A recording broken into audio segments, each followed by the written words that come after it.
Olá! Hoje, no espaço da psicanálise, traremos um tema de uma relevância importante para as nossas vidas de agora e que repercutirá ainda mais no futuro. Falamos de ansiedade e depressão nos dias atuais. Em primeiro lugar, precisamos conceituar cada uma dessas síndromes com o objetivo de podermos identificarmos cada uma delas e, assim, buscarmos recursos para os nossos melhoramentos. Assim, falaremos em primeiro lugar da ansiedade. A ansiedade é uma emoção caracterizada por um estado desagradável de agitação interna, muitas das vezes acompanhada de um comportamento nervoso, como o de embalar de trás para frente o corpo como um todo, ou apenas com os braços, e muito comum com o agitar das pernas. É um sentimento desagradável de terror que temos por um evento que ainda não aconteceu e que, na grande maioria das vezes, não acontecerá, tal como a sensação de morte iminente. Dizemos que a ansiedade é um excesso de futuro que imprimimos em nossas vidas. Esquecemos mesmo de vivermos o nosso dia a dia para nos concentrarmos no incerto futuro. A depressão é um transtorno mental, caracterizado por uma tristeza persistente e pela perda de interesses em atividades que normalmente são prazerosas, acompanhadas de incapacidade de realizarmos atividades diárias. Segundo a OMS, Organização Mundial da Saúde, o Brasil sofre uma epidemia de ansiedade. Dados da OMS, o nosso país tem o maior número de pessoas ansiosas do mundo. Somos 18,6 milhões de brasileiros, correspondendo a 9,3% da população, que convivem com o transtorno. Segundo o relatório publicado agora em março, indica que a ansiedade é a segunda condição mental depois da depressão, com maior incidência de incapacidade na maioria dos países analisados. A entidade ainda revela que o Brasil também ocupa o topo do ranking quando o assunto é o tempo de convivência com a incapacidade provocada por transtornos psicológicos.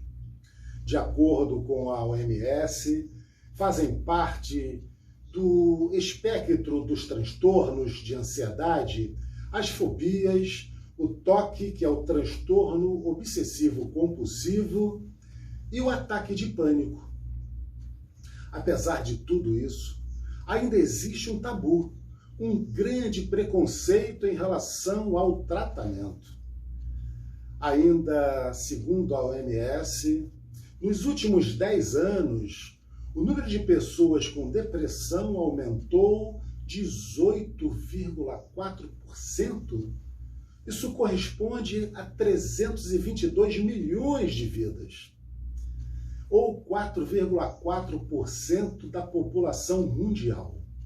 No Brasil, 5,8% dos habitantes sofrem deste mal.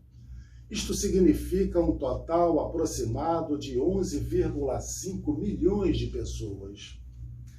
A depressão é um transtorno mental que produz alterações de humor, caracterizadas por uma tristeza profunda, relacionadas com sentimentos de dor, baixa autoestima, distúrbios do sono, apetite e até falta de concentração.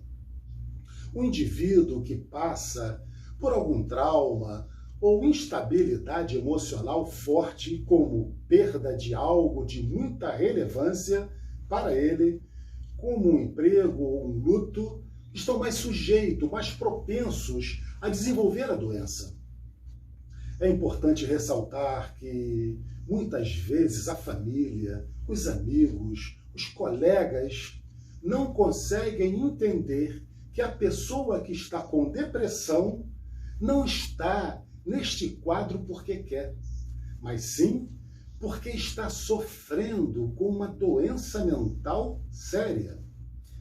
Na depressão, existem também a desregulação da produção dos neurotransmissores, serotonina, noradrenalina e a dopamina, associada ao desânimo, cansaço, esgotamento, exaustão ao quadro de depressão. Ainda segundo a OMS, as mulheres estão mais suscetíveis a quadros depressivos que os homens. A doença pode ser caracterizada como leve, moderada ou grave, variando de acordo com a intensidade dos sintomas. No quadro leve, a pessoa afetada pode encontrar dificuldades para realizar trabalhos simples e até atividades sociais, sem grandes prejuízos. Porém, durante o quadro grave, o indivíduo não será capaz de realizar nenhuma função social. E vamos aqui, aproveitando este início do mês de setembro que inicia, esse setembro amarelo, para trazermos o nosso alerta. Neste quadro, o mais profundo, a depressão pode resultar em quadros de tentativa e até mesmo em suicídio, principalmente quando não diagnosticada e tratada a tempo. E agora, vamos falar como fazermos para prevenir a ansiedade e principalmente a depressão. Temos algumas dicas preventivas. Uma delas é o exercício físico, uma boa alimentação, o bem-estar rico em afeto social, familiar e espiritual, o bem-estar e a satisfação no trabalho e, é claro, principalmente, o tratamento e o acompanhamento terapêutico. Este, inclusive, vai identificar as causas comportamentais que alimentam o transtorno depressivo e seus sintomas, restaurando o eu do paciente, auxiliando a ressignificação de situações de conflitos em sua memória. E com isto, ajudará o indivíduo a viver uma vida melhor e mais equilibrada.